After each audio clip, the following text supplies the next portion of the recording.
ज्ञानतिमिरान्धस्य ज्ञानाञ्जनशलाकया चक्षुरुन्मीलितं येन तस्मै श्रीगुरवे नमः। श्रीचैतन्यमनोभीष्टं स्थापितं येन भूतले स्वयं रूपकदा मह्यं ददाति स्वपदान्तिकम्। वन्देऽहं श्रीगुरो शुद्धकमलं श्रीगुरून् वैष्णवांश्च श्रीरूपं साग्रजातं सह गणा रघुनाथान्वितं तं सजीवं साद्वैतं सावधूतं परिजनासहितं श्रीकृष्णचैतन्यदेवं श्रीराधा कृष्णपादान् सह गणललिता श्रीविशाखान्वितांश्च। हे कृष्णा करुणा सिंधो दीनबंधो जगत्पते गोपेश गोपिका कांत राधा कांत नमोस्तुते।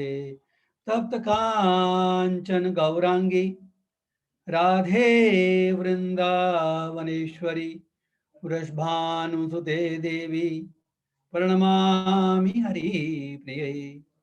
वाञ्छाकल्पतरुभ्यश्च कृपा सिन्धुभ्येव च पतितानां पावनेभ्यो वैष्णवेभ्यो नमो नमः। जय श्री कृष्णा चैतन्य प्रभो नित्यानंद श्री अद्वैत गदाधर श्रीवासादि गौर भक्त वृंद। हरे कृष्णा कृष्णा कृष्णा हरे हरे हरे राम राम राम हरे हरे। हरे कृष्णा कृष्णा कृष्णा हरे हरे हरे राम राम राम हरे हरे। हरे कृष्णा कृष्णा कृष्णा हरे हरे हरे राम राम राम हरे हरे। ओम नमो भगवते वासुदेवाय। ओम नमो भगवते वासुदेवाय। ओम नमो भगवते वासुदेवाय। नारायणं नमस्कृत्य नरं चैव नरोत्तमं देवीं सरस्वतीं व्यासं ततो जयमुदीरयेत्। नष्टप्रायेषु भद्रेषु नित्यं भागवत सेवया भगवती उत्तमा श्लोके भक्तिर्भवति नैष्ठकी। हरे कृष्णा। हरे कृष्णा प्रभु जी। हरे कृष्णा दंड प्रणाम। हरे कृष्णा दंड प्रणाम। हरे कृष्णा। आज के श्रीमद् भगवद गीता सत्संग क्लास में आप सभी लोगों का स्वागत है। आप कृपा करके सभी लोग मुझे आशीर्वाद दें ताकि हम ये जो दिव्य विषय है, सब्जेक्ट है, भगवान कृष्ण से रिलेटेड है, भगवान की भक्ति से रिलेटेड है, इस पर हम चर्चा कर सकें। हरे कृष्णा। तो जैसा कि मैंने टॉपिक में देखा था, आज हम भगवद गीता के श्लोक लेंगे, कुछ अध्याय 2 के 27वें श्लोक से आगे बढ़ेंगे। We try to cover around 7-8 श्लोकास, और इसमें जो प्रश्न हमने सब्जेक्ट में लिखे उनके बारे में चर्चा करेंगे। तो सबसे पहले जो पहला पॉइंट था हमारे आज के डिस्कशन का कि जिसने जन्म लिया है उसकी मृत्यु निश्चित है। ये पॉइंट ये शुरू करेंगे हम चैप्टर 2 टेक्स्ट 27, श्रीमद् भगवद गीता अध्याय 2 श्लोक नंबर 27। इसको पढ़ेंगे, 2-3 श्लोक पढ़ेंगे एंड उसके बाद मिलते। जातस्य हि ध्रुवो मृत्यु, जातस्य हि ध्रुवो मृत्युर् ध्रुवं जन्म मृतस्य च, ध्रुवं जन्म मृतस्य च तस्माद् अपरिहार्ये अर्थे च, तस्माद् अपरिहार्ये अर्थेन त्वं शोचितुम् अर्हसि न त्वं शोचितुम् अर्हसि जातस्य हि ध्रुवोर्मृत्युर्ध्रुवं जन्ममृतस्य च तस्मादपर्यायर्थे न त्वं शोचितुम् अर्हसि। हरे कृष्णा। अनुवाद करेंगे शुभ महाराज की जय। जिसने जन्म लिया है उसकी मृत्यु निश्चित है और मृत्यु के पश्चात पुनर्जन्म भी निश्चित है। अतः अपने अपरिहार्य कर्तव्य पालन में तुम्हें शोक नहीं करना चाहिए। हरे कृष्ण। श्री सुभाष जी की जय। पढ़ेंगे। तो इसमें जो पहला पॉइंट है, दो हिस्से हैं उसके। जिसने जन्म लिया है उसकी मृत्यु निश्चित है और मृत्यु के बाद पुनर्जन्म भी निश्चित है। इसका मतलब क्या है? अभी तक हमने जो बात कर रहे हैं, भगवान कृष्ण जिस पॉइंट पे चर्चा कर रहे हैं, वो आत्मा की चर्चा कर रहे हैं, आत्मज्ञान दे रहे हैं। भगवत गीता का ज्ञान शुरू करते ही भगवान ने सबसे पहले जो ज्ञान दिया है वो अपने स्वरूप का दिया है, अपनी आइडेंटिटी का दिया है। तो श्लोक नंबर 11 से, अध्याय 2 के श्लोक नंबर 11 से भगवान कृष्ण ने बोलना शुरू किया है और श्लोक नंबर 30 तक इस आत्मा का ज्ञान है। 20 श्लोक में आत्मज्ञान निहित है। इसके बारे में बहुत सारे पॉइंट हम डिस्कस कर चुके हैं कि शरीर में देह परिवर्तन होता है लेकिन देही वही रहता है। हमारा जो खुद का स्वरूप है वो देही है, उसको हम आत्मा भी कहते हैं। शरीरी, नॉट शरीर। शरीर एक टेम्परेरी वस्तु है जो इस शरीर को इस समय मिला हुआ है, जिसको मैं भी देख रहे हैं। इसका एग्जाम्पल जैसे जी ने कृष्ण ने समझाया था इसको एग्जाम्पल देकर के कि ये वस्त्र बदलने के समान है।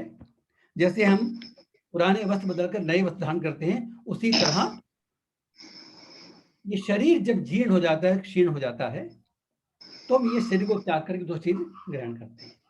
तो दूसरा शरीर जो हमको मिलता है वो हमारे खुद की इच्छाओं और हमारे खुद के कर्मों के बंधन पर निर्भर करता है। तो ये एक बात जो है, जब हम आत्मा का अस्तित्व समझ लेते हैं कि हम आत्मा है, शरीर नहीं है, ये बात अगर समझ लेते हैं तो ये बात निश्चित हो जाती है कि हमारा अस्तित्व केवल इस जन्म तक सीमित नहीं है। ना, ये एक बहुत बड़ा रियलाइजेशन है, ये बहुत बड़ा अनुभव है। इनफैक्ट अगर हम लोगों को इस बात का वास्तविक रियलाइजेशन हो जाता है तो हमको किसी प्रकार का भी इस दुनिया में न तो शोक रहेगा, न चिंता रहेगी और न हमारे गलत कार्य करने की प्रवृत्ति होगी। तो ये बात अगर मालूम है, और मालूम होती, दो बातें होती है, या तो हम इग्नोरेंट हो सकते हैं और या नेग्लिजेंट हो सकते हैं। बात अगर मालूम भी है तो भी we don't care, we become neglectful of this identity. इन दोनों बातों के कारण ही हम इस दुनिया में गलत काम करने को मजबूर होते हैं। तो हम कुछ प्रैक्टिकल एग्जांपल देखेंगे कि जिनको इस बात का मालूम है और जो इसके प्रति नेग्लिजेंट नहीं है, उनके व्यवहार में कैसा देखने को मिलता है हमको, और जो या तो नेग्लिजेंट है या अनभिज्ञ है, दोनों में से एक बात है, तो वो कैसे व्यवहार करते हैं। तो हम अभी एग्जांपल देंगे वसुदेव जी और कंस का। तो जब कंस ने भविष्यवाणी सुनी, जब वो देवकी को बिठा के लेके जा रहा था अपने रथ में, देव को बहुत प्यार करता था वो। देवकी उसकी बहन थी and he used to love Devaki, और इसी कारण देवकी के विवाह के पश्चात देवकी वसुदेव को रथ में बिठाकर वो खुद रथ चला रहा था। उसको चलने की जरूरत नहीं थी, वो राजा था, लेकिन वो देवकी से प्रेम करता था, इसलिए वो खुद रथ को चला रहा था। लेकिन जब उसने भविष्यवाणी सुनी, the moment he heard that forecast कि भाई देवकी के गर्भ से उत्पन्न होने वाला 8वां पुत्र या 8वीं संतान इनफैक्ट तेरी मृत्यु का कारण बनेगा, तो तुरंत उसका जो लव था वो वेपराइज हो गया, उड़ गया वो, और तलवार निकाली और सोचा कि मैं उसको मार डालूंगा, न रहेगा बांस नहीं बजेगी बांसुरी, देवकी अगर नहीं रहेगी तो मेरी मृत्यु नहीं आएगी। तो वसुदेव जो उसमें कहते हैं उसको,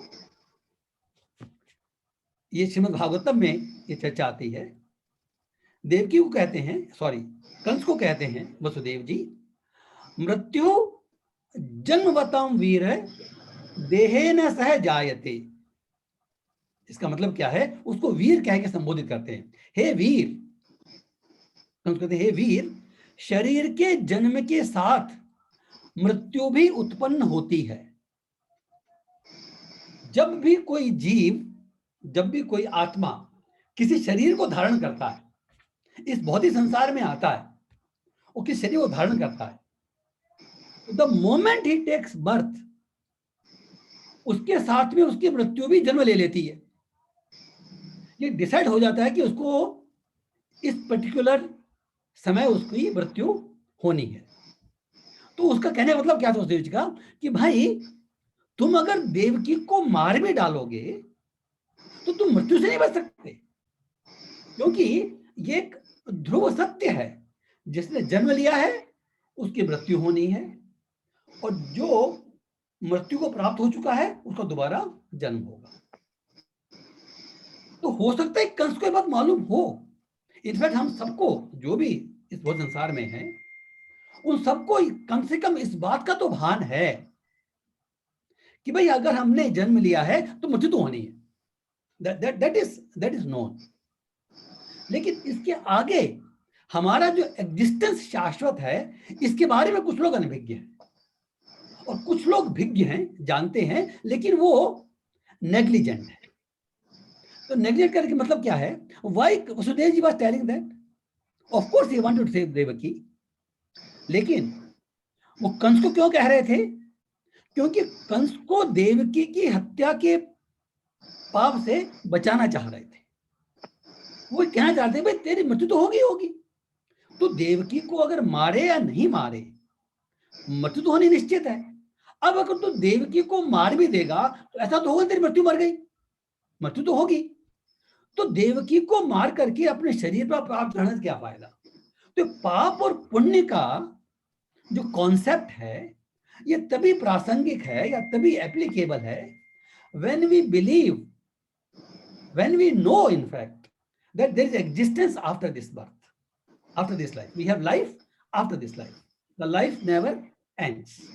Eternality of our existence. हमारा एग्जिस्टेंस शाश्वत है। तो इस बात का भी ज्ञान बहुतों को हो सकता है कि भाई हमारा हम आत्मा है और शरीर नहीं है, फिर भी उनका बिहेवियर गलत हो सकता है। क्यों?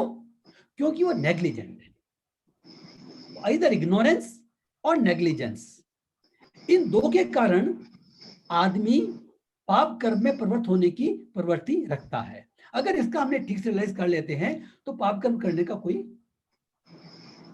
साधन नहीं है, कोई उपाय आई मीन कारण नहीं है, कारण। अब देखिए ये कंस की मेंटेलिटी हो गई, उसमें हम अर्जुन की मेंटेलिटी देख रहे हैं। अभी हम अर्जुन की बात कर रहे हैं, अर्जुन और कृष्ण के बीच संवाद हो रहा है। अर्जुन युद्ध से विमुख होना चाह रहे हैं, भाग नहीं रहे युद्ध से, वो he is not scared. Why he is not fighting? उसने कृष्ण को बहुत तर्क दिए हैं। उसका मेन पर्पस क्या था कि वो पाप करने से बचना चाह रहा है, वो पाप करने से बचना चाह रहा है, क्योंकि उसको इस बात का मालूम है कि भाई मेरी मृत्यु तो होगी होगी, चाहे मैं युद्ध में मरूं चाहे नहीं मरूं, लेकिन मेरे कारण मेरे हाथ से कोई पाप नहीं हो जाए। तो उधर कंस जो है अपनी मृत्यु से बचने के लिए पाप करने को तैयार है, और इधर अर्जुन पाप से बचने के लिए खुद मृत्यु को प्राप्त करने को तैयार है।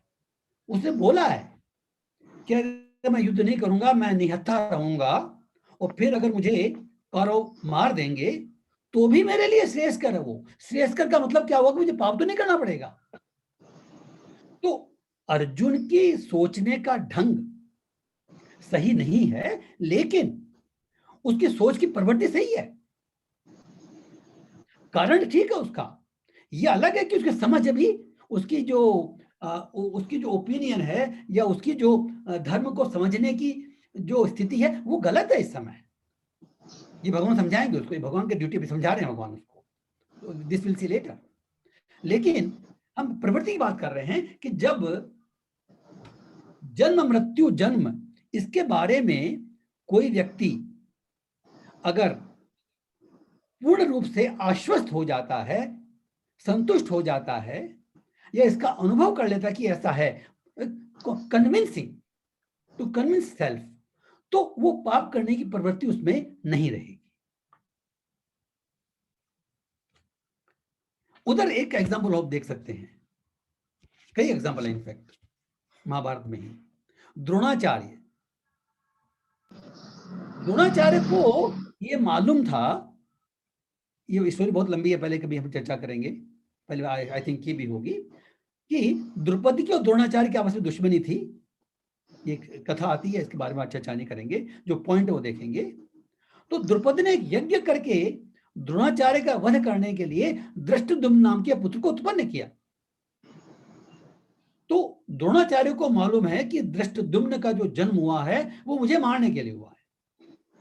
वही धृष्टद्युम्न, द्रौपदी ने धृष्टद्युम्न को द्रोणाचार्य के पास अस्त्र शिक्षा के लिए भेजा। तो ये उस समय जो आचार्य है उसका कर्तव्य है कि अगर उसके आश्रम में कोई योग्य शिष्य आता है तो उसको शिक्षा देना उसका कर्तव्य है। तो ये जानते हुए भी कि ये मेरी मृत्यु कारण बनेगा, उन्हें शिक्षा दी।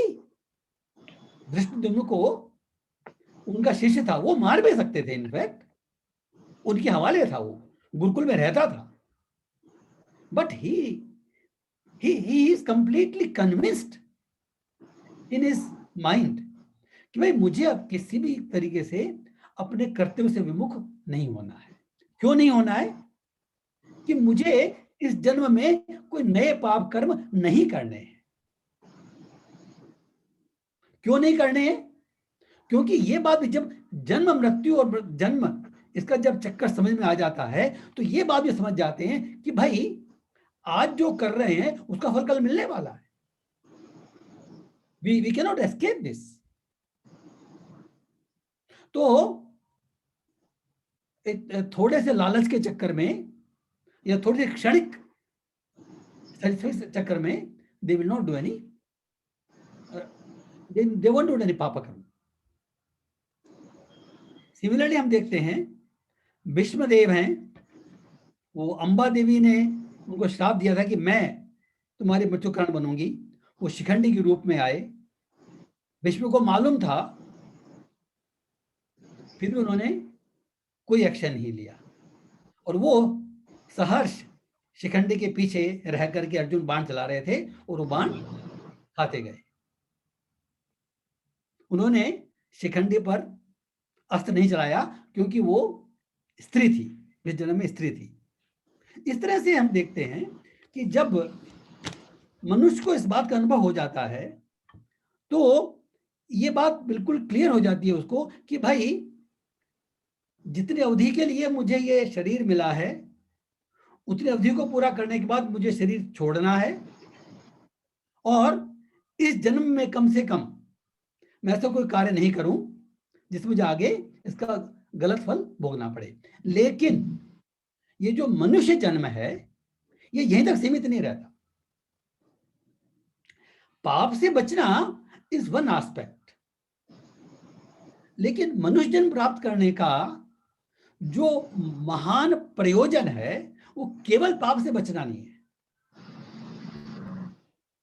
क्योंकि इनफैक्ट अगर हम देखें तो पशु योनि में भी कोई भी पशु पाप नहीं करता।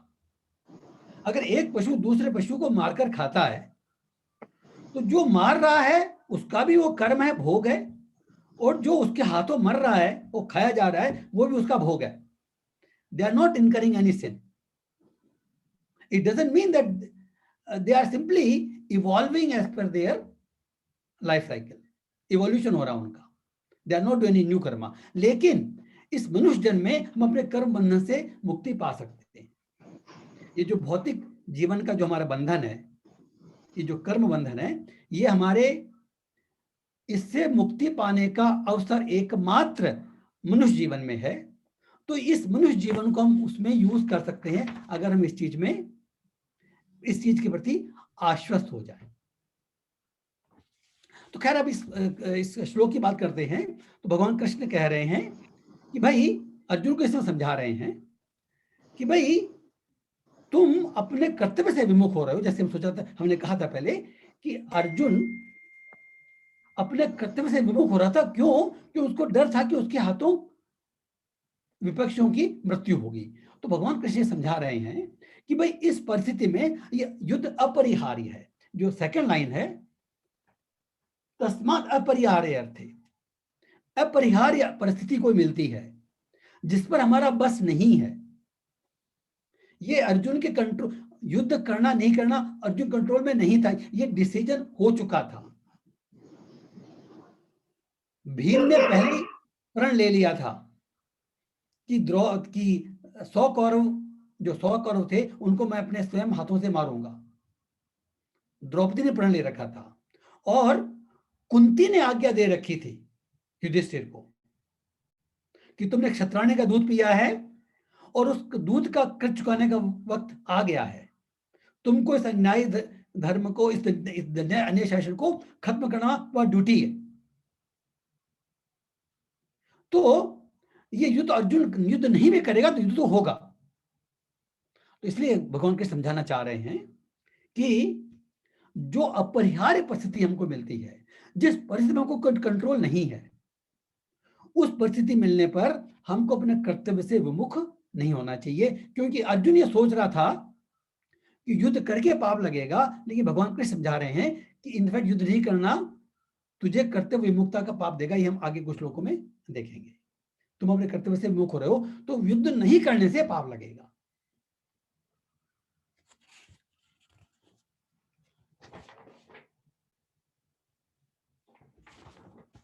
तो जो लास्ट है, तस्मात् परिहार्थे तुम शोचितुम अर्हसि. इसलिए तुमको किसी प्रकार का शोक करने की आवश्यकता नहीं है कि इन लोगों का वध हो जाएगा. देखिए बार बार इस पॉइंट को दोहराना जरूरी है कि भगवत गीता का इस शिक्षा का पर्पस अननेसेसरी हिंसा को बढ़ावा देना नहीं है. ये नहीं कि भाई शरीर का नाश होगा तो आप कभी भी नाश कर दो. नो, ये बार बार वो समझने की बात है. इस गीता का परिप्रेक्ष्य युद्ध है. इसलिए अर्जुन को युद्ध करने के लिए बोला जा रहा है क्योंकि उसका कर्तव्य है. लेकिन इस गीता का जो मैसेज है, it is not limited to युद्ध क्षेत्र. यह हमारे पूरे जीवन के लिए एप्लीकेबल है. और बेसिकली इसका मैसेज ये है कि हमको अपने कर्तव्य पथ में डटे रहना चाहिए. अगर हमको एक क्षणिक हानि होती हो हमारे खुद के जीवन की या दूसरे के जीवन की, तो भी हमको कर्तव्य पथ से विमुख नहीं होना चाहिए. तो कहने का मतलब क्या है कि पाप कर्म से बचना चाहिए और ऐसा साधन करना चाहिए मनुष्य योनि में होते हुए ताकि हम इस जन्म मृत्यु के चक्कर से भी मुक्त हो सके. वो आगे देखेंगे. तो चूंकि अर्जुन के शोक था, इसलिए भगवान कृष्ण बार बार कह रहे हैं कि न तुम शोचितुम अर्हसि, तुम्हें यह बात का शोक नहीं करना चाहिए, शोक नहीं करना चाहिए कि इनका वध हो जाएगा. नेक्स्ट श्लोक अगर देखिए तो उसमें भी भगवान इसी पॉइंट को समझाया है. अव्यक्तादीनि भूतानि व्यक्तमद्यानि भारत अव्यक्त निधनान्येव तत्र का परिदेवना. हरे कृष्णा. सारे जीव प्रारंभ में अव्यक्त रहते हैं, मध्य अवस्था में व्यक्त होते हैं और विनष्ट होने पर पुनः अव्यक्त हो जाते हैं. अतः शोक करने की क्या आवश्यकता है.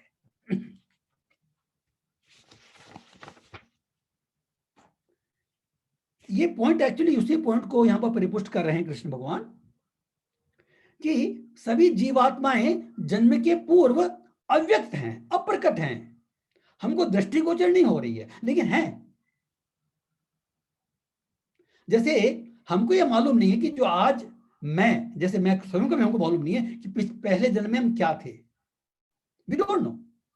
आगे का जन्म तो डिसाइड होगा based on our karma, that is something else, that also we don't know. लेकिन पहले क्या थे ये हमको मालूम नहीं है। लेकिन पहले इस रूप में हम दृष्टिगोचर नहीं थे, कोई दूसरा रूप हो सकता है हम लोगों का।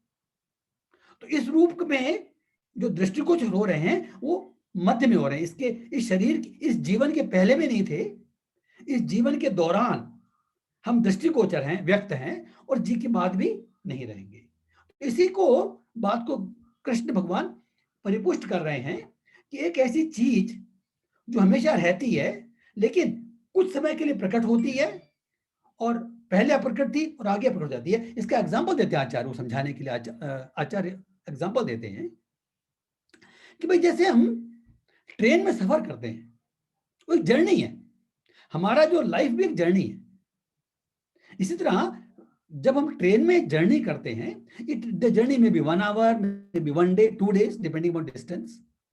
तो उस जर्नी के दौरान बहुत सारे लोग आते हैं और चले जाते हैं, हम उनसे मिलते हैं, कई लोगों से बात होती है, कई लोगों से फ्रेंडशिप हो जाती है, किसी के झगड़ा भी हो जाता है किसी बात पर, करेक्ट।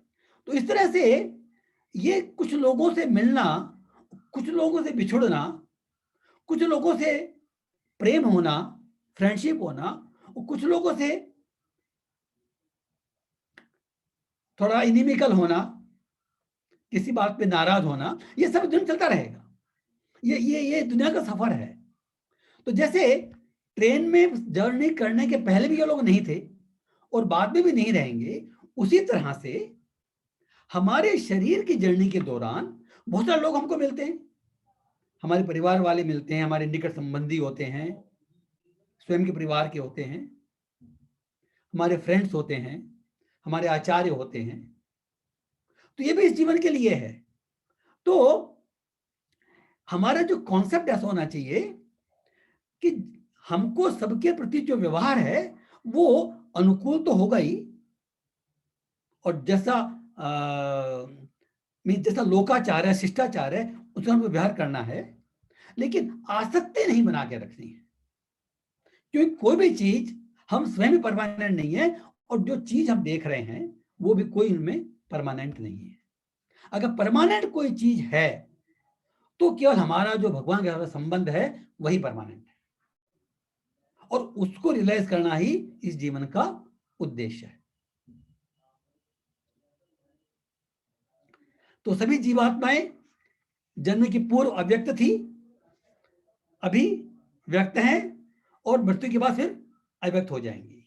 लेकिन जो जो हमारा अस्तित्व है, एग्जिस्टेंस है, आत्मा है, वो पहले भी था, अभी भी है, और बाद में भी रहेगा। और इनफैक्ट ये भी कह सकते हैं कि हमारा शरीर जिससे बना है, पृथ्वी जल अग्नि वायु आकाश, जो ग्रॉस एलिमेंट्स कहते हैं जिससे हमारा शरीर बना है, ये एलिमेंट्स भी रहेंगे, पहले भी थे, बाद में भी रहेंगे। Nothing can be destroyed, law of conservation of energy and matter, nothing can be destroyed.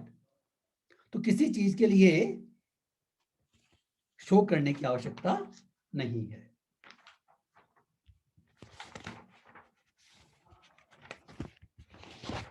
अब हम श्लोक नंबर 29 देखेंगे, और उसमें एक स्टोरी भी देखेंगे हम लोग। Text 29 now. आश्चर्यवत् पश्यति कश्चिदेनम्,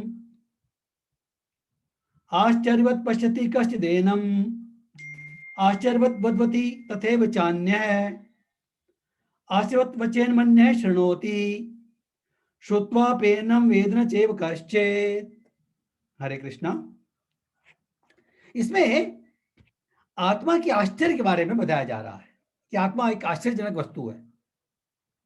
इसमें कहा जा रहा है, इसका मतलब यह है, कोई आत्मा को आश्चर्य से देखता है, कोई इसे आश्चर्य की तरह बताता है, बोलता है, तथा कोई इसे आश्चर्य की तरह सुनता है। 3 बार आश्चर्य वर्ड यूज किया है। आश्चर्य से देखता है, आश्चर्य की तरह बताता है, और आश्रित तरह सुनता है, किंतु कोई कोई इसके विषय में सुनकर भी कुछ नहीं समझ पाते। देखिए इसका मतलब क्या है? ये जो आश्चर्य जो चीज है ना, ये दो कारण से होता है।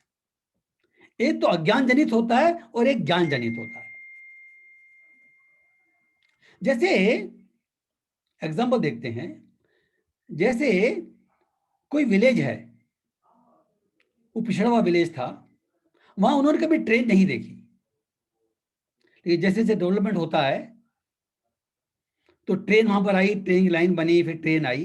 तो जब पहली बार कोई व्यक्ति उस ट्रेन को देखा तो विल बी अमेज्ड कि क्या चीज है ये। अमेज्ड क्यों होगा? क्योंकि मुझे इस चीज का मालूम नहीं था। he didn't know, so he amazed due to ignorance, and we can say in fact he's amazed due to knowledge also, क्योंकि अब उसको मालूम पड़ा है कि वो चीज नहीं थी, जो वो चीज थी लेकिन उसने नहीं देखा था। एंड इज अमेज्ड कि कैसी, how amazing, how wonderful is this. इसी तरह से ये आत्मा जो चीज है जिसके बारे में डिस्कस कर रहे हैं, this is most amazing, the most wonderful thing in this world. कैसे? देखिए सबसे बड़ी प्रॉब्लम क्या है कि जब हम कोई चीज देखते हैं तो उस देखने की प्रक्रिया में त्रिपुटी होती है, तीन चीजें होती है। There are three things. एक तो होता है दृष्टा, मीन्स देखने वाला। एक होता है दृश्य, मीन्स जिस दृश्य को वो देख रहा है। और एक होता है दर्शन, मीन्स देखने की शक्ति। जैसे हमें कह सकते हैं कि मैं आपको देख रहा हूं, तो मैं दृष्टा हो गया, आप दृश्य हो गए, और मैं देख रहा हूं, I am able to see you, so this is दर्शन करने की शक्ति, दर्शन। तो दृष्टा, दृश्य और दर्शन, ये त्रिपुटी होती है किसी भी चीज को देखने में, और इसके द्वारा हमको ज्ञान मिलता है इस संसार का। इस त्रिपुटी के कारण ही हमारे सेंसेस में त्रिपुटी होती है। हमारे कान सुनते हैं, कुछ सुनने वाली चीज होती है, और हमें सुनने की शक्ति होती है, त्रिपुटी। तो जो इस भौतिक संसार का जो ज्ञान है उसमें ये त्रिपुटी बड़ी क्लियर है। देखने वाला भी क्लियर है, जिस चीज को देखना है वो भी क्लियर है, और देखने की शक्ति अगर नहीं है तो अंधा कहलाते हैं हम उसको, अंधा कभी देख नहीं रहा है इसको। तो ये तीन चीज विद्यमान होने से वो देखने का जो क्रिया जो है वो पूर्ण हो जाती है। आत्मा के विषय में, आत्मा क्या है? सेल्फ। हम खुद ही आत्मा है। देख कौन रहा है? हम खुद ही देख रहे हैं। हम खुद ही रियलाइज करना है। स्वयं को स्वयं का रियलाइजेशन होना है, और ये शक्ति जो है ना, ये भी स्वयं में ही आएगी। सो देयर इज नो त्रिपुटी here, so it is very difficult to understand. जैसे भाई अगर मान लो एक अंधेरा कमरा है, उसमें कोई वस्तु देखनी है, तो दीपक लेके जाएंगे वहां पर, या टॉर्च लेके जाएंगे। उस अंधेरे में प्रकाश को देखने के लिए हम टॉर्च लेके जाएंगे ताकि उसको देख सकें। लेकिन अगर मान लो उस कमरे में दीपक जल रहा ऑलरेडी, कोई चीज स्वप्रकाशमान है, तो उसको ढूंढने के लिए हमको दूसरे लैंप की आवश्यकता नहीं पड़ेगी। We don't need any other lamp. क्यों? क्योंकि वो स्वप्रकाशित है। तो हमारी आत्मा के विषय में ये एक्चुअली इसको ढूंढने के लिए, इसको देखने के लिए हमको कोई एक्सटर्नल त्रिपुटी की आवश्यकता नहीं है। वैसे देखा जाए तो इट इज स्वप्रकाशित। लेकिन जब हमारी दृष्टि, अंतर्दृष्टि नहीं होती है, हमारी दृष्टि केवल बाह्य दृष्टि होती है, तो हम इसको देख नहीं पाते। तो इसको देखने की जो कला जो है, इसको कहते हैं शास्त्र चक्षु। भगवत गीता, भागवतम या कोई भी पुराण जब पढ़ते हैं तो उसको पूर्ण रूप से समझने के लिए या उसका पूर्ण रूप से अनुभव प्राप्त करने के लिए, उसका मतलब वास्तविक मतलब समझने के लिए हमको ज्ञान चक्षु की आवश्यकता होती है, शास्त्र चक्षु की आवश्यकता होती है, तभी हम उस बात को समझ सकते हैं। उसमें ये जो साधारण जो भौतिक सेंस वाली जो त्रिपुटी है वो काम नहीं आती, और इसलिए दिस बिकम्स मोस्ट अमेजिंग। अब देखिए, अब ये जो अमेजमेंट की बात हो रही है ये हम ज्ञान के कारण कह रहे हैं। अगर किसी व्यक्ति को ये बात रियलाइज हो गई, आत्मा का एग्जिस्टेंस रियलाइज हो गया, हम कह सकते हैं हम में से सब को एटलीस्ट इस बात का भान तो है ही कि भाई आत्मा होती है और हमारी एग्जिस्टेंस आत्मा ही तो मालूम पड़ेगी अपने को। चाहे इसके कारण इसका हमारा जो प्रैक्टिकल अनुभव अभी हम नहीं कर पाए हो, that is different, but at least we know. तो जब हमको ये बात मालूम पड़ जाती है तो हम इस संसार को अमेजमेंट देखते हैं। कैसे देखते हैं? वी सी ए व्हेल, एक व्हेल बहुत बड़ा जानवर है, एक बहुत बड़ा पेड़ है बरगद का, और एक बहुत छोटा कीटाणु है। एक कोई बहुत क्रोधी स्वभाव का व्यक्ति है, एक कोई जेंटल व्यक्ति है, नम्र है, एक कोई बहुत भीमकाय शरीर का व्यक्ति है, एक कोई छोटा व्यक्ति है। अलग अलग प्रकार के, कोई गोरा है, कोई काला है, कोई सुंदर है, कोई अगली है, कोई लंबा है, कोई छोटा है, कोई 4 पैर वाला जानवर है, कोई 2 पैर वाला, कोई उड़ने वाला। There are so many things, but the person who knows atma, the person who sees atma, he will see the same soul in every living entity.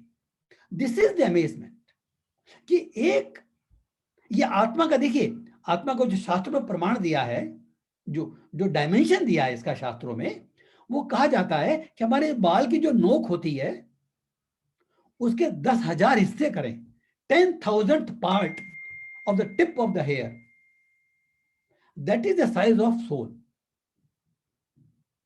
and this soul size remains same for everybody, चाहे छोटा हो चाहे बड़ा हो। तो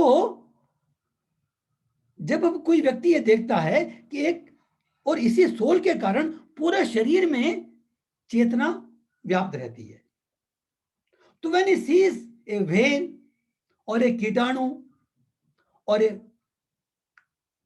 so many different kinds of things, living entities, तो उसके मन में आश्चर्य स्वाभाविक होगा, कैसे एक ही प्रकार की चीज अलग अलग रूप में व्यक्त हो रही है और चेतना व्याप्त हो रही है। हमने पढ़ा है भगवत गीता में कि इस आत्मा के कारण ही पूरे शरीर में चेतना व्याप्त रहती है। तो इस तरह से इस आत्मा के ज्ञान के कारण भी उसको आश्चर्य की तरह देखता है। How wonderful is this. इसको कोई एक्सटर्नल प्रमाण नहीं हम दे सकते। फिर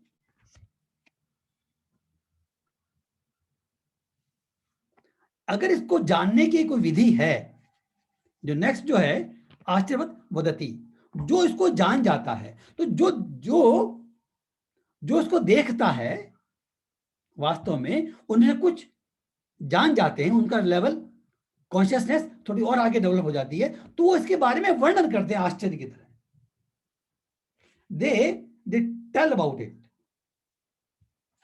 तो जो नेक्स्ट पॉइंट है आश्चर्यवत वदति तथैव चान्य, कुछ लोग आश्चर्य इसको बताते हैं हमारे, इनफैक्ट, और हम लोग सुनते हैं, आश्चर्य सुनते हैं। इस ज्ञान को प्राप्त करने की विधि भगवद गीता में बताई गई है। केवल प्रमाणिक गुरु आचार्य के पास जाकर के उससे इस दिव्य ज्ञान के बारे में हम पूरा ज्ञान प्राप्त कर सकते हैं। जो शास्त्र चक्षु की जो बात हो रही है वो हमको केवल सुनने से ही प्राप्त हो सकती है, प्रमाणिक आचार्य से सुनने के माध्यम से हमको उसका अनुभव हो सकता है।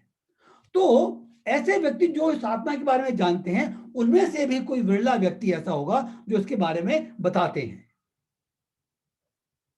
और उनमें से भी कोई विरला व्यक्ति होगा जो उसको उस आचार्य पे जाके सुनते हैं,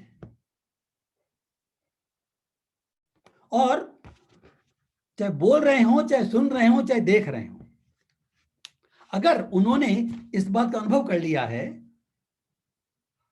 तो उस व्यक्ति को अपने जीवन का लक्ष्य मालूम हो जाता है कि हमारे जीवन का जो लक्ष्य है वो भगवान की शरणागति, भगवान की भक्ति, और हमारा हर जीव का भगवान के साथ में एक संबंध है, अटूट संबंध है, प्रेम संबंध है, उसको रियलाइज करना उसकी ड्यूटी बन जाएगी। और इस तरह से इसके बारे में, आत्मा के बारे में ये सब आश्चर्य के वर्ड आए हैं। एक आश्चर्य वो देखेंगे आप जान जाने। और चौथा जो पॉइंट दिया है कि किंतु कोई कोई इसके विषय में सुनकर भी समझ नहीं पाते। हमारे जैसे अचल ने एग्जांपल दिया है कि भैंस के आगे बीन बजे, भैंस खड़ी पगुरा है। भैंस के आगे बीन बजाओगे तो भी उसका कुछ फर्क नहीं पड़ेगा, बीन उसको म्यूजिक समझ में नहीं आएगा। जो बीन की जो मधुर ध्वनि है उसका आस्वादन नहीं कर सकती भैंस, because she is not ready और she is not eligible to accept it.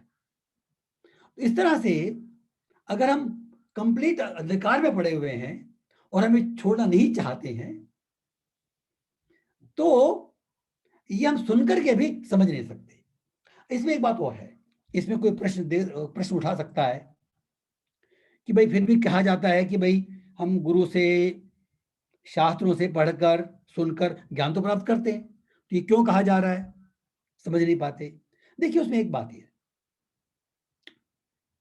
केवल सुनने से समझने की बात होती तो दुनिया में कोई भी अज्ञानी नहीं रहता। इस विषय में जानने के लिए स्वयं का उन्मुख होना, स्वयं को उन्मुख का मतलब क्या है कि we are ready to know about this, we are eager to know about this. जैसे किसी शहर में कोई महात्मा आते हैं और विज्ञापन छपते, भी महात्मा जी आ रहे हैं, उनका लेक्चर सुनो। हम कहीं ना कहीं माहौल पर सत्संग हो रहा है, तभी भी जब तक हम स्वयं वहां जाएंगे नहीं, अपने को प्रस्तुत नहीं करेंगे वहां पर, हम उन्मुख नहीं होंगे उनकी तरफ, तब तक कितना ही बोले हमको फर्क नहीं पड़ेगा उससे। We will not receive it. तो इस ज्ञान को प्राप्त करने के लिए स्वयं का उन्मुख होना, स्वयं को प्रस्तुत करना जरूरी है। अदरवाइज देखिए इतने भगवान के अवतार हो गए, इतने संत आके चले गए, जो भगवान जो लीलाएं की वो सबके सामने की, जो संत बोल रहे हैं वो सबको बोल रहे हैं, लेकिन फिर भी कुछ ही लोग उनकी लीलाओं को सुन करके या उनकी संतों की बात समझ करके अपनी लाइफ को उद्धार कर पाते हैं। क्यों? क्योंकि द थिंग इज अवेलेबल। लेकिन अगर हम अप्रोच नहीं करते हैं, अप्रोच करने की तो जो एक्शन है वो तो हमारे स्वयं का है। तो जब तक हम स्वयं को प्रस्तुत नहीं करेंगे, ईगरनेस नहीं होगी हमारे में, तो अवेलेबल तो है but we can not make use of it. इसलिए ये विषय जो है वो आश्चर्य का ही बना रहता है। इस तत्व को जानने में तभी सफलता मिलती है जब हम अपने आप को इसके लिए प्रिपेयर करते हैं या कन्विंस करते हैं। अब आज का जो एक और पॉइंट जो हमने इसमें देखा था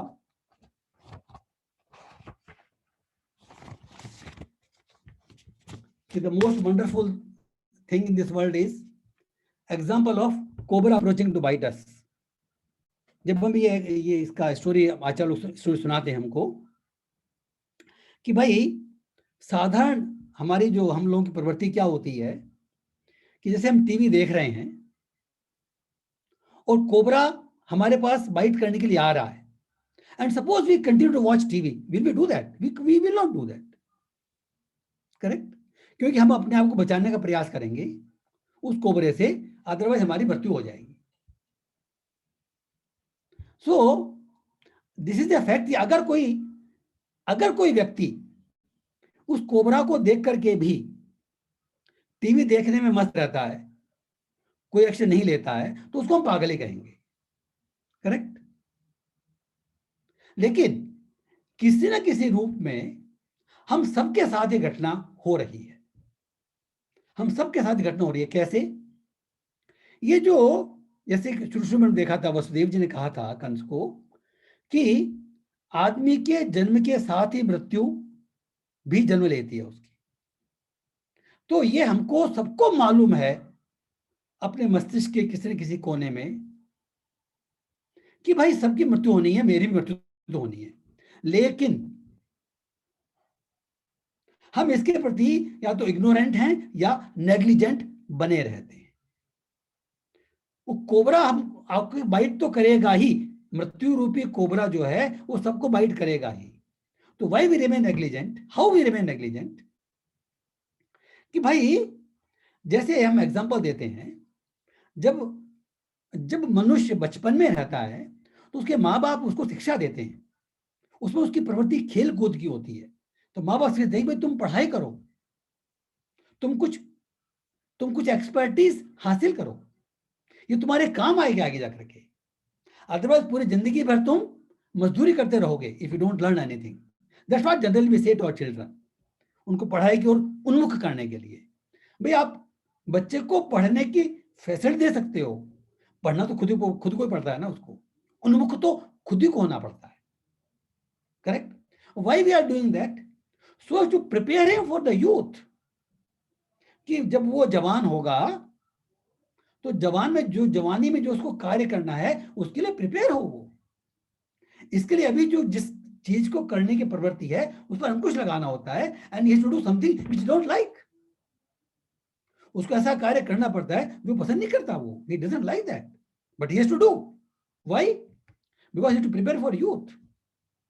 सिमिलरली जब वो यूथ जवान हो जाता है उस समय उसको बुढ़ापे की चिंता करनी पड़ती है कि भाई आगे जो है ये मेरा जो यूजफुल जो समय है, कमाने का जो समय हम कह सकते हैं, ये कुछ समय का है, जिंदगी पता नहीं कितने समय की है, बाद में मुझे रहना है, मेरे परिवार को पालना है। तो भैया जो मैं कमाता हूं उसको कुछ बचा के रखूं ताकि आगे काम आएगा। इंश्योरेंस लेते हैं, एफडी कराते हैं, कई काम करते हैं हम लोग डिपेंडिंग अपॉन आवर सिचुएशन। क्यों करते हैं? We are preparing for old age. तो जब हम ये प्रैक्टिकली देख रहे हैं और ये भी मालूम है कि भाई हमको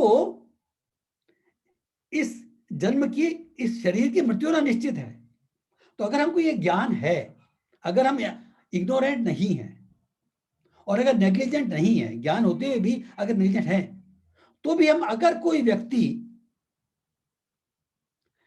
इसका उपयोग नहीं करता है, अगले जीवन की तैयारी प्रारंभ नहीं करता है, तो हम क्या कहेंगे उसको? He is like a mad person, जैसे छोटा एग्जांपल देखा है।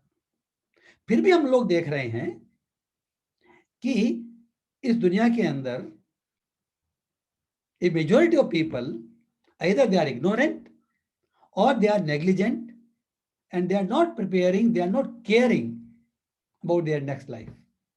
Correct? इसलिए कहते हैं कि this is the most wonderful thing, this death, the impending death is most wonderful thing. तो हम कहना क्या चाहते हैं कि this is not to make our life miserable, this is not to become pessimist. Again, हम जो शास्त्रों की जो बात है वो हमेशा मिसयूज करने की कोशिश करते हैं। दे ब्लेम अस समटाइम्स, वे तो पेसिमिस्ट है, मृत्यु मृत्यु मृत्यु की बात करता है। अरे भाई, अभी जिसकी हम बात कर रहे हैं दैट इज कि भाई अगर इस जीवन में जो हमारा चरम लक्ष्य हमने हासिल कर लिया, तो हमारा, देखिए ये जो आश्चर्य की बात हो रही है ना, हम क्या चाहते हैं? हम खुशी चाहते हैं, तो खुश तो हैं हम। आत्मा का जो स्वरूप है वो सच्चिदानंद है, उसको रियलाइज करना हमको खाली। एवरीबडी वांट्स टू बिकम अमर, सब लोग अमर बनने का प्रयास करते हैं, तपस्या करते हैं कई लोग। अरे भाई अमर तुम हैं, it's a matter of realization. हमारी इटर्नलिटी या हमारी happiness, it is the fact is already there. The only thing is we have not realize this fact. हम जब इटर्नलिटी की बात आती है तो हम इसी प्रेजेंट को इटर्नलिटी में कन्वर्ट करना चाहते हैं कि हमारा जैसे हम प्रेजेंट शरीर में वही शरीर हमेशा रहे। No, it's not possible. तो ये नहीं है कि अगर हमको आत्मज्ञान हो जाएगा तो हम अमर हो जाएंगे इस शरीर में। नो, शरीर की मृत्यु तो होगी, चाहे हम आत्मज्ञान प्राप्त करें चाहे नहीं करें। लेकिन आत्मज्ञान अगर हमारे में है तो मृत्यु के समय जो टेरर, जो डर, जो कष्ट जो जीव को होता है, और ये जो इस लाइफ के दौरान चलने में जो बहुत सारे कष्ट और अननेसेसरी गलत कार्य हम करते रहते हैं, उनसे हम बच जाएंगे। हमारा जो इटर्नल लक्ष्य है, हमारा भगवान के साथ जो संबंध है, उसको रियलाइज करना ही हमारा उद्देश्य है। तो भैया इस जन्म के रहते रहते अगले जन्म की भी तैयारी इसी जन्म में करनी है, otherwise we will never do it. तो जब जिस समय से हमको इस बात का अनुभव हो, nothing is too early, no age is too early and no age is too late. इस मामले में न तो कोई बहुत जल्दी है न कोई बहुत लेट है। The moment we realize this, we should wholeheartedly, with full endeavor, we should do this.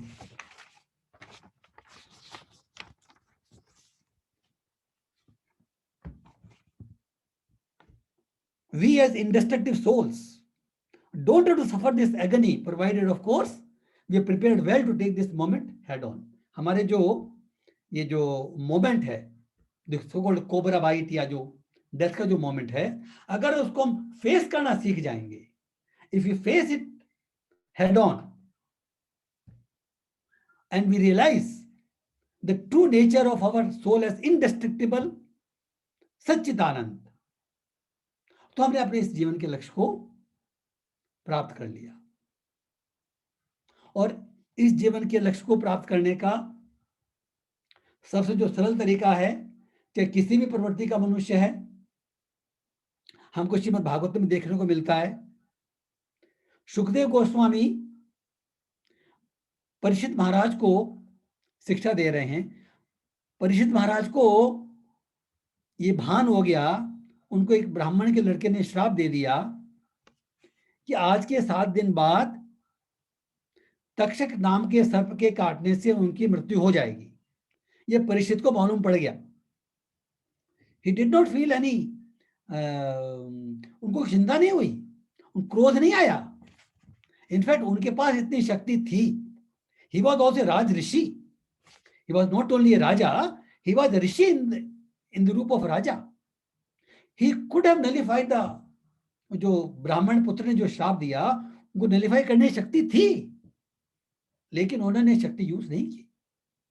उन्होंने श्राप को यूज किया, बोला कि भगवान ने मुझे 7 दिन की अवधि दी है, now I will do the best I can do. वो सब अपना कार्य, अपने सब राज्य का कार्य अपने पुत्र को संभला करके, जन्मेजय को दे करके वो गंगा किनारे आ गए। वहां सारे ऋषि मुनि इकट्ठे हो गए, क्योंकि जो परीक्षित महाराज थे वो फेमस थे। जब उनके राज्य त्याग की बात सुनी, सारे ऋषि मुनि आ गए वहां पर। जब एकत्र हुए तो वहां पर सुखदेव गोस्वामी भी आ गए देव इच्छा से। और सुखदेव गोस्वामी युवावस्था में हैं, 24 वर्ष के हैं इनफैक्ट, और वहां पर वरिष्ठ वरिष्ठ संत भी थे। लेकिन सुखदेव गोस्वामी को देखते ही उन्होंने सबने नमन किया उनको, उनकी स्थिति को देख करके, और उनको व्यासासन पर बिठा दिया। और फिर पूछते हैं परीक्षित महाराज कि भाई इस दुनिया के अंदर जो लोग हैं उनकी क्या ड्यूटी है, मुख्य परम श्रेय क्या है उनका, और पर्टिकुलरली उन लोगों का जिनकी मृत्यु कुछ समय बाद होने वाली है, खुद के लिए बोल रहे हैं कि मेरी मृत्यु 7 दिन में होगी, मुझे क्या करना चाहिए। तो वैसे तो इसके जवाब में पूरे 7 दिन भागवतम सुनाई सुखदेव गोस्वामी ने, और वो भागवतम सुनना ही उनका कार्य था इनफैक्ट। लेकिन उन्होंने जो अपनी शिक्षा जो है वो केवल एक श्लोक में सन्निहित कर दी थी। जब परीक्षित महाराज ने पूछा कि मुझे क्या करना चाहिए, तो उन्होंने जो एक श्लोक में जो पूरी शिक्षा श्रीमद् भागवतम की कंडेंस करके बोल दी, वो श्लोक क्या था? ये श्रीमद् भागवतम के कैंटो 2 स्कंद 2 अध्याय 1 श्लोक नंबर 11। इसमें क्या है ये? एतत् निर्विद्यमानानाम् इच्छताम् कुतो भयम् योगिनां नृप निर्णीतम हरे नामानुकीर्तनम। मतलब क्या है? एतत् निर्विद्यमानानाम, कि भाई अगर कोई व्यक्ति, उन्होंने सब व्यक्तियों के लिए पूछा है।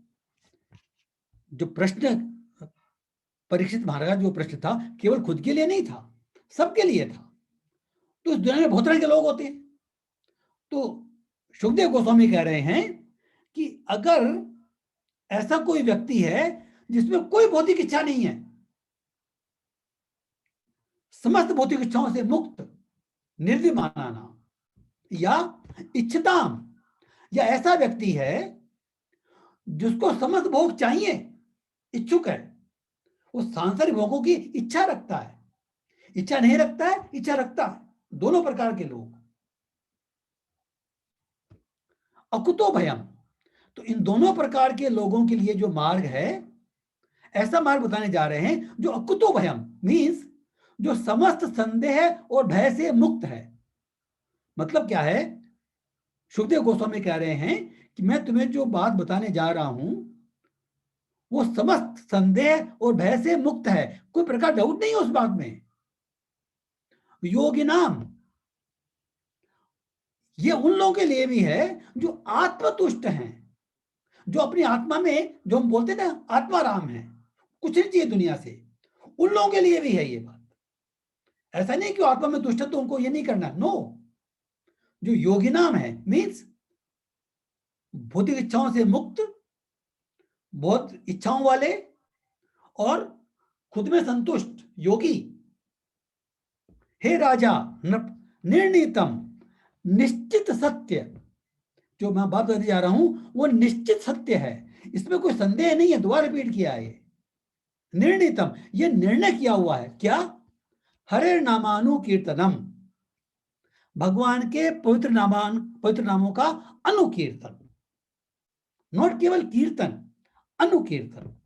हरे नामानुकीर्तनम, हरे नाम अनुकीर्तनम, भगवान के नाम का कीर्तन, लेकिन उस कीर्तन की क्वालिटी बता दी, अनुकीर्तन मीन्स जिस तरह से हमारे महापुरुषों ने भगवान के नाम का कीर्तन किया है, एक बहुत बड़ा टॉपिक है ये, बाद में कभी चर्चा करेंगे। तो महापुरुषों के द्वारा बताए गए मार्ग का अनुगमन करेंगे तो भगवान के नाम का कीर्तन होगा, अनुकीर्तन होगा।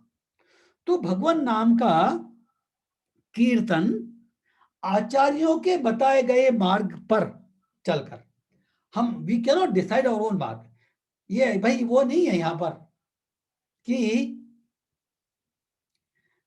मुझे, मेरे मन में तो ये आ गया, मुझे अच्छा लगता है ये। नो विम्स फैंसीज, ये whims and fancies can't decide the dharma. We have to follow some authority in fact. तो that authority is our acharyas, the scriptures, sadhu, guru और शास्त्र। शास्त्र वो है जो साधु ने हमको दिए हैं, और गुरु वो है जो हम शास्त्रों के बारे में बताते हैं। तो साधु गुरु शास्त्र में जो पद्धति बताई है, जो विधि बतलाई है, उसके अनुसार भगवान के नाम का कीर्तन करना, ये ऐसा मार्ग है जो सब प्रकार के लोगों के लिए संस्तुत है, प्रस्तुत है, चाहे उसे बुद्ध इच्छाएं हो, चाहे नहीं हो, और चाहे वो आत्मतुष्ट हो, लेकिन भगवान के नाम का, पवित्र नाम का कीर्तन करेंगे तो ये मार्ग सबके लिए एप्लीकेबल है। अगर हम इस बात को फॉलो करके अपने आप को प्रिपेयर करते हैं तो जो मृत्यु का समय आता है वो कष्टकारक नहीं होगा। उसमें हमारा जो बॉडी वाला जो शेल जो है, ये जो शेल है, ये जो वस्त्र है, इसको हम त्याग देंगे जैसे वस्त्र आते हैं, and we will get our original spiritual eternal स्वरूपा। हर एक व्यक्ति का, हर एक सोल का, हर एक इंडिविजुअल एंटिटी का, every living entity has got a particular स्वरूप, ओरिजिनल आध्यात्मिक स्वरूप। उस स्वरूप की प्राप्ति हो जाती है जब हम इस मार्ग पर चलते हैं, and then there is no coming back to this भौतिक जगत। तो I think we have covered जो लास्ट के 2 पॉइंट्स हैं, सकाम कर्म योग, I think it will be too much. I think last के 2 पॉइंट हम नेक्स्ट क्लास में कवर करेंगे, ये तो बहुत ज्यादा हो जाएगा, नहीं तो आज के लिए इतना सफिशिएंट है। अगर किसी भक्त को कोई डाउट है, कोई प्रश्न है, तो हम आगे चर्चा करेंगे। Otherwise I think we can take a story if you like, otherwise will conclude, that's it. है प्रश्न तो है। हाँ बोलिए प्रवीण जी, हरि बोल। हेलो। हाँ हाँ ऐसा हरि बोल। हरि बोल, बोले देखिए ऐसा है, बोले नवीन जी। मेरी आवाज आ रही है सब? आवाज आ रही है, आवाज आ रही है आपकी। हाँ मैं ये कह रहा हूँ कि पाप क्या है, पुण्य क्या है, पहली बात, नंबर 1। नंबर 2, जब जन्म लेता है तो मृत्यु जरूरी है, ये अवश्यम हाँ, भावी है, लेकिन हाँ, मृत्यु के बाद में पुनर्जन्म की जो परिकल्पना है, हाँ, वो उसको हम कैसे पुष्ट करेंगे, कैसे पुष्ट करेंगे? क्योंकि ये भी उदाहरण आता है कि साहब आपके सारे कर्म भुगत जाएंगे, आपको मोक्ष प्राप्त हो जाएगा, है ना? भीष्म पितामह जो है, उन्होंने कृष्ण भगवान से कहा कि भाई मैंने, आप देखने वाले हैं, मैंने कोई ऐसा कर्म नहीं किया है कि मेरे को शरशैया पे सोना पड़े, है ना?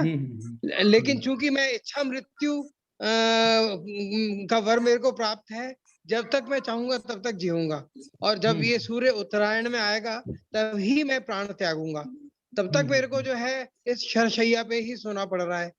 तो ऐसा कोई कर्म मैंने कब किया?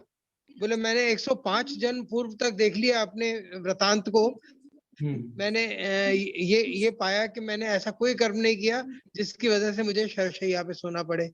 तब फिर कृष्ण भगवान ने कहा कि आप 111 जन्म पूर्व देखिए, मैं दिखाता हूँ आपको। तो वो एक राजकुमार थे, आखेट के लिए निकले थे, हिरण आगे आगे भाग रहा था, वो उसके पीछे पीछे घोड़ा दौड़ा रहे थे। हिरण जो है झाड़ियों में के छुप गया। उन्होंने जो है मतलब निराश होकर के वहीं झाड़ियों के किनारे खड़े हो गए कि जब निकलेगा तब उसका मैं शिकार करूंगा। वहीं पे पत्तों के ऊपर एक टिड्डा आकर के बैठा, उसने जो है भीष्म पितामह रूपी जो थे मतलब राजकुमार, उन्होंने जो है एक कांटा निकाला उसमें से झाड़ी से और उसके भोंका टिड्डे के, उससे उसको तड़प हुई, है ना? उससे उनको आनंद की अनुभूति हुई। उन्होंने दूसरा फिर कांटा निकाला, उसके फिर चुभवाया, उसके तब तक वो चुभोते रहे जब तक कि उसका प्राणांत नहीं हो गया, है ना? तो कृष्ण भगवान बोले कि इस कर्म का फल आपको देना जरूरी था, क्योंकि इस बार मैं आपको मुक्त करने वाला हूँ, आपको पुनर्जन्म के चक्कर से, आवागमन के चक्कर से पूरी तरह मुक्त करने वाला हूँ, है? तो फिर ये वाली परिकल्पना कैसे है कि साहब जिसका मृत्यु है उसको पुनर्जन्म होगा ही होगा। अच्छा, पाप और पुण्य क्या है, इसके बारे में भी मेरा ये है अर्ज करना, है ना, कि देखिए समय स्थान स्थिति के अनुसार पाप और पुण्य, इनकी डेफिनेशन चेंज होती है ना। हेलो। हाँ, मैं बात सुन रहा हूँ, आपकी बात सुन रहा हूँ, एवरीथिंग। हाँ हाँ साहब, तो आप अपना प्रश्न पूरा कीजिए, फिर आंसर दूंगा मैं। है, आप अपना प्रश्न पूरा कीजिए, फिर आंसर दूंगा मैं। हाँ हाँ, मैं ये कह रहा हूँ कि पाप और पुण्य जो है उसकी डेफिनेशन भी समय स्थान स्थिति के अनुसार बदलती है ना। ठीक है। जो चीज द्वापर में बहुत सही थी कि साहब हाँ। नियोग करना, नियोग प्रथा जो है उन्होंने सत्यवती ने की, पाराशर ऋषि। ठीक है, ये बात नहीं, ये एग्जांपल की जरूरत नहीं है, only you tell the sentence, will complete it. Example नहीं दीजिए, अब बात पूरी करिए। लेकिन आज कलयुग के अंदर यही नियोग प्रथा जो है वो बहुत बुरी मानी जाती है ना। ये समाज का एक कंटक माना जाता है। तो समय स्थान स्थिति जो है उसके अनुसार डेफिनेशंस बदलती हैं, परिभाषाएं बदलती हैं। करेक्ट है ना। ठीक है। तो हम किसे कहेंगे कि हमने पाप किया है, हम किसे कहेंगे कि हमने पुण्य किया है। हरे कृष्णा। ओके सी, आपके दो प्रश्न हैं, अलग अलग हैं, है ना। तो इन दोनों को तो शॉर्ट में बताते, ये इस प्रश्न को तो ऑलरेडी दे चुके हैं, पिछली क्लास में दे चुके हैं एक बार, पाप और पुण्य का, लेकिन फिर भी शॉर्ट फॉर्म में बोल देता हूं अभी मैं। देखिए, पाप और पुण्य जो है, जो आप बोल रहे हैं कि भाई ये समय परिस्थिति के अनुसार चेंज होता है, ये बात सही है। बेसिक कॉन्सेप्ट क्या है कि शास्त्रों के अनुरूप, देखिए हम सबका हमारे वर्ण और आश्रम के अनुसार, हमारी परिस्थिति के अनुसार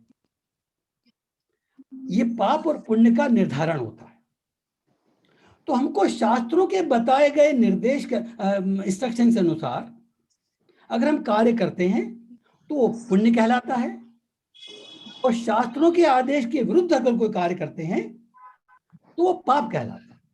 पहली बात, जो साधारण दृष्टि में जो हम पाप और पुण्य कहते हैं वो ये कहते हैं, इसमें ज्यादा डिटेल में भी नहीं जा सकते, लेकिन मेन बात यह है कि if it is in accordance with the scriptures, कि उसमें जो विहित कर्म है, जो बोले ऐसा करना चाहिए, तो वो पुण्य कर्म है, और उसमें जो निषिद्ध कर्म है वो पाप कर्म है। हमने चर्चा की थी पहले, एक बार पहले भी चर्चा की थी कि जो कर्म का जो स्वरूप है वो सेम हो सकता है, लेकिन अगर आदमी अलग अलग है तो एक के लिए पाप हो सकता है, एक के लिए पुण्य हो सकता है। तो इसमें कोई मतभेद नहीं है, क्योंकि कर्म का स्वरूप निर्धारित नहीं कर सकता कि क्या पाप और क्या पुण्य है। उस आदमी की मनोभूमि, चेष्टा, उसकी स्थिति, जैसे युद्ध के अंदर किसको मारना पाप नहीं है, अगर हम घर में मार देंगे तो पाप है, सिंपल। तो कर्म के स्वरूप से पाप और पुण्य की डेफिनेशन डिसाइड नहीं हो सकती। डिसाइड कैसे होगी? इन अकॉर्डेंस विद शास्त्रास, शास्त्र चक्षु। इसलिए हमको जानना होता है हमारे स्क्रिप्चर्स क्या कह रहे हैं। हरे कृष्ण, जस्ट प्लीज कंप्लीट। तो ये तो हो गया, लेकिन ये भगवत गीता की जो दृष्टि है ये पाप और पुण्य पर लिमिटेड नहीं है, ये एक बहुत संकीर्ण दृष्टि है।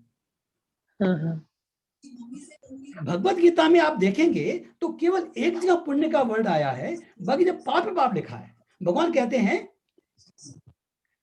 सर्वधर्म परित्यज्य माम एकम शरणं भज अहम त्वं सर्व पापेभ्यो मोक्षयिष्यामि मा शुचः। खाली पाप वर्ड यूज करते हैं। भगवत गीता की दृष्टि में जो पाप है वो क्या है कि अगर हमने कोई कर्म ऐसा किया है जिसके कारण हम कर्म बंधन में फंसते हैं, वो पाप कहलाता है। क्योंकि जब भगवान कह रहे हैं कि मैं तुझे सब पापों से मुक्त कर दूंगा, तो हमको वो पुण्यों से भी मुक्त करते हैं। अगर पुण्यों से मुक्त नहीं करेंगे तो हमको फिर वापस आना पड़ेगा, भगवान सामने नहीं रह सकते हम। तो पाप और पुण्य का जो साधारण दृष्टि से आप देखो, जब हमको सुख और दुख भोगने की भौतिक इच्छा होती है, उस दृष्टि में शास्त्रों में जो विहित कर्म है, जो संस्तुत कर्म है, वो पुण्य है, और जो शास्त्रों में निषिद्ध कर्म है वो पाप है। ठीक है। और भगवत दृष्टि से सारे कर्म जिससे बंधन होता है वो पाप ही कहलाते हैं, क्योंकि हमको इस भौतिक बंधन में फंसना पड़ता है। अगर पुण्य कर्म करेंगे तो हमको थोड़ा सुख मिलेगा, भौतिक सुख मिलेगा, और पाप कर्म करेंगे तो दुख मिलेगा। That's it. हम कहते हैं एक ही सिक्के के दो पहलू हैं, चित्त और पुट, बात एक ही। दोनों से बंधन मिलता है। एक सोने की जंजीर है, एक लोहे की जंजीर है, दैट्स इट। तो भगवत गीता की दृष्टि में हमको पाप और पुण्य से ऊपर उठना है। आगे चर्चा करेंगे चैप्टर 2 में। वो केवल निष्काम कर्म योग या ज्ञान योग या ध्यान योग या भक्ति योग, द योग इज कॉमन इन दिस, ठीक है। तो जब हम लिंक हो जाएंगे, हमारा वही बात वही आ गई, जब भगवान के साथ में संबंध जो है वो हम उजागर कर लेंगे तो हम इस कर्म से मुक्त हो जाएंगे। तो ये तो पापुड़ी बात हो गई। और जो पुनर्जन्म की बात है, जब कोई आदमी मुक्त होता है तो देखिए जो निर्विशेषवादी होते हैं वो ब्रह्म ज्योति में मर्ज होते हैं, लेकिन वहां पर भी ऐसा हमारे शास्त्रों में कहा जाता है कि इंडिविजुअलिटी समाप्त नहीं होती, क्योंकि भगवान ने कहा भगवत गीता में, ममे वांशो जीवलोके जीव भूत सनातन है, सनातन वर्ड यूज किया है। तो जब हमारी मुक्ति होगी भक्ति के रूप में, तो हमारे को आध्यात्मिक शरीर प्राप्त होता है। शरीर तो मिलता है, लेकिन हमारा इस भौतिक संसार में आवागमन नहीं रहता। तो शरीर की प्राप्ति होती है। और दूसरा, इस भौतिक जगत में भी हमको कई उदाहरण मिलते हैं, कभी समय मिलेगा चर्चा करेंगे।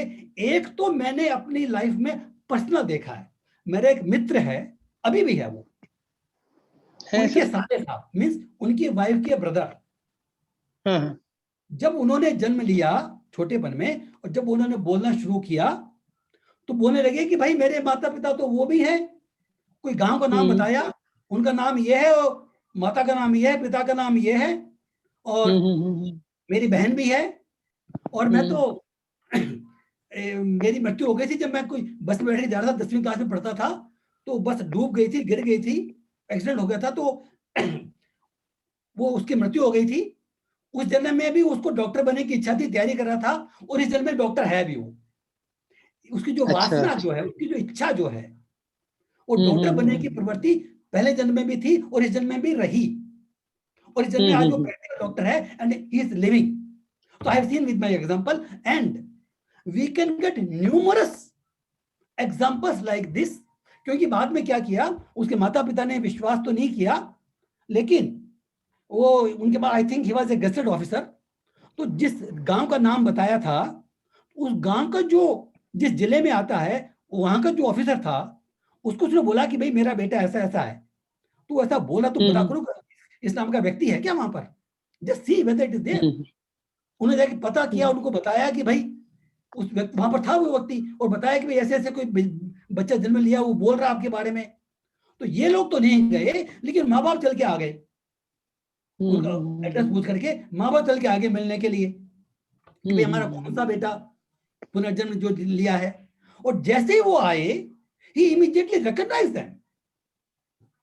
और आपने एक बार यहाँ पर भी व्हाट्सएप में देखा, मैसेज आया था कि एक बच्चा था 4-5 साल का, he was discussing aerodynamics like a pilot and I have seen this movie। वो कहाँ से उसको इतनी ज्ञान आएगी, इतनी नॉलेज कहाँ से आएगी। या जो भक्त के जन्म में बच्चे लेते हैं, वो 3-4 साल की उम्र से ढोलक बजाना शुरू कर देते हैं, कहाँ से आई उनको ये। So I mean there are numerous examples to prove this पुनर्जन्म। और दूसरा, नहीं, पुनर्जन्म तो होगा।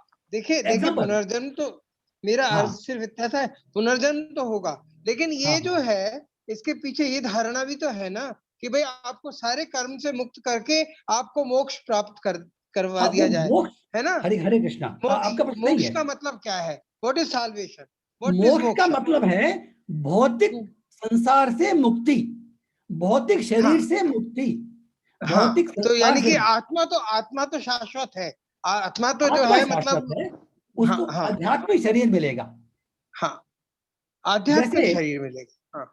जैसे नारद मुनि जो हैं, वो एक दासी के पुत्र थे, भागवत में कथा आती है। और नारद मुनि जैसे उन्होंने इस जन्म में भक्ति की और दासी के पुत्र का शरीर छोड़ा, तुरंत उनको नारद मुनि का शरीर प्राप्त हो गया, जैसे बिजली चमकती है, ऐसा कहा जाता है। तो हमारा एग्जिस्टेंस रहेगा वो उनका शाश्वत स्वरूप है। हम सब लोगों का इसी तरह के शाश्वत स्वरूप है। जैसे जय और विजय है, वो भगवान के द्वार पाल हैं वैकुंठ में, नारायण जी के, नारायण भगवान के। तो जब वो बन के आए, असुर बन के आए, हिरण्यकशिपु, हिरण्याक्ष और रावण और कंस और दंतवक्र और शिशुपाल, तो उसके बाद में वापस जाके वो द्वारपाल बन गए। ये उनकी सेवा है, इटर्नल सेवा है भगवान के साथ। तो हम लोगों का सबका संबंध है भगवान के साथ में इटर्नल, और उस इटर्नल स्वरूप को प्राप्त करना ही हमारा उद्देश्य होना चाहिए। उस स्वरूप में हम हमेशा रहेंगे। अभी जो मुक्त होने की जो बात बोली जा रही है, वो भौतिक संसार से मुक्ति, भौतिक शरीर से मुक्ति की बात बोली जा रही है, लेकिन आध्यात्मिक शरीर रहेगा। हरे कृष्ण। हाँ, मतलब आत्मा तो शाश्वत है, शरीर प्राप्त नहीं होगा उसको, मतलब वो पुनर्जन्म से मुक्त हो जाएगा। आध्यात्मिक शरीर रहेगा उसका, लेकिन उसका जो भौतिक शरीर है वो नहीं प्राप्त होगा उसको। हाँ, उस शरीर का भौतिक अस्तित्व नहीं रहेगा, आध्यात्मिक अस्तित्व रहेगा। भौतिक, एग्जैक्टली, भौतिक अस्तित्व नहीं रहेगा। ठीक, exactly, you are right, 100% right. हाँ, ठीक बात। तो ये है। Anything else? बहुत अच्छा प्रश्न पूछा, thank you very much Naveen ji. नहीं, वो थोड़ा कुछ एक संशय थे दिमाग के अंदर, मैंने कहा कि आपसे आप पूछ लेता हूँ, है ना? हाँ, अगर आप मुझे लिख के भेज देंगे तो बीच में नेक्स्ट टाइम बता देंगे। ओके, जी बिल्कुल बिल्कुल बिल्कुल बिल्कुल बिल्कुल, जी हाँ। और भी किसी बात का कोई भी प्रश्न हो तो वो लिखकर पूछ सकता है, या मुझे यहाँ बोल कर भी पूछ सकता है। I will be too happy. Hare Krishna. देखिए, ये म्यूचुअल एलिवेशन है, म्यूचुअल प्योरिफिकेशन है। शत शत कोटि नमन, शत शत कोटि नमन। आपको भी, सबको, सब भक्तों को मेरा प्रणाम, और सब भक्त मिलकर के ये क्लास करते हैं हम लोग। सबको प्रणाम, बहुत बहुत धन्यवाद। हरे कृष्णा। नेक्स्ट वीक इसी समय फिर मिलेंगे, नेक्स्ट सैटरडे। और जी भगवान का नाम चलते रहना चाहिए। हरे कृष्ण कृष्ण कृष्ण हरे हरे, हरे राम हरे कृष्ण कृष्ण कृष्ण हरे हरे, हरे राम राम राम राम हरे हरे। हरे कृष्ण।